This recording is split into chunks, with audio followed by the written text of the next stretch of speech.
ความดันตั้งทรงเกิดมาจากไขมันเนาะไขมันหลายไขมันหุ้มหัวใจความดันตั้งทรงนี่บ่ได้เกี่ยวกับคนตุ้ยคนจ้อยมันจะมีไขมันห่อหุ้มหัวใจหรือไขมันอุดตันเส้นเลือดเนาะจะมีไขมันตามเส้นเลือดตัวนี้บอกได้เลยบางคนอาจจะมักถือเบาในเรื่องการเป็นความดันกับตั้งทรงความดันตั้งทรงนี่เป็นพยาธิหนึ่งที่อันตรายที่สุดเนาะหลายคนมักถือเบากินยาของหมอบ่อนุญาตเนาะยาของหมอบ่แม่นว่าบ่ดีแต่ว่ามันไปควบคุมสิเด้อมื้อนี้เจ้ากินแฮง5มื้อหน้าเจ้ากินแฮง10เนาะตัวนี้เฮิ่งไปเฮิ่งมานี่มันจะบ่อยู่เอาบ่อยู่เพราะว่าความดันตั้งทรงนี้ต้นเหตุของมันแม่นไขมันเนาะตัวนี้ยาค่อยนี้มันจะสามารถฟื้นฟูปิ่นปัวล้างไขมันไขมันอุดตันเส้นเลือดล้างไขมันห่อหุ้มหัวใจไขมันตามกรามซีนตัวนี้มันจะเห็นผลไวที่สุดดีที่สุดบ่มีผลข้างเคียงกินแล้วบ่คิวบ่คมกินแล้วดีเลยสามารถกินทุกอย่างที่เคยคลำอาหารการกินสามารถกินได้เลยเนาะบ่จำเป็นไปคลำอาหารการกินมันจะเฮ็ดให้เฮานั้นหิวอาหารจะกินหยังก็กินบ่ได้มีตั้งทรงและจะกินหยังกินบ่ได้มีไขมันเฮามีคลิปเนาะมื้อนี้เฮามีสบายดีมื้อนี้มาสัมภาษณ์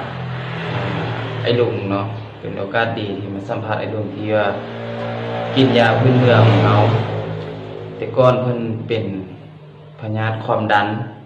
เพิ่นเป็นความดันเคยไปรักษาอยู่หลายบ่อนแต่ว่าเพิ่นว่า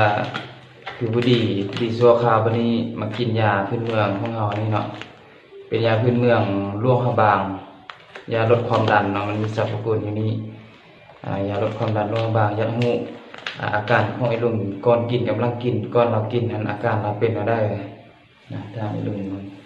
เรื่องยานี่มันเป็นอันนี้แต่ว่าตะเวียนนี้ไปห้องหมอนี่ก็บ่ดี2-3เทื่อไปห้องหมอบ่ดีจำเป็นได้ลงทุนกินยาตัวนี้ขอเพิ่นสิบ่มีเงินเพิ่นก็ช่วยเหลือกินก็โอ้ถือว่าก็ดีบ่ได้ใจถือว่าเดี๋ยวนี้ก็เอาให้งานเอาให้งานลาเอางานปูนเฮ็ดเวียกก่อสร้างมันหนักก็ถือว่าปกติอยู่แล้วแล้วอันนึงสมากินแล้วก็ไปกวดอยู่ห้องหมอ2-3เทื่อเพิ่นก็ว่าเรื่องความดันแล้วก็ตั้งทรงนี่เพิ่นว่าตัวปกติแล้วก็บ่ลงบ่ขึ้นเพิ่นว่าตอนนี้ดอกเตอร์ใหญ่เพิ่นบอกออกจากนั้นว่ากินยาเป็นเมืองตัวนี้ยาตัวนี้นี่แหละเราอันก็เดี๋ยวนี้มีสุขภาพถือว่าก็ปกติแล้วแต่คงกินก่อนบ่กินยานี้ได้คลำเนาะคลำกินยังบ่ได้เดี๋ยวนี้กินได้มั้ยหรือว่ายังบ่ได้ต้องไปห้องหมอเลยว่ากินหมูนี่บ่ได้แต่ว่าเดี๋ยวนี้กินยานี่คือว่าเรื่องอาหารเนี่ยคือว่ากินได้หลายประเภทแล้วกินก็บ่เมาอันนี้เนาะแต่บ่วินหัวเนาะมันดันขึ้นแต่ก่อนเรากินไปหาหมอสักยาเรากิน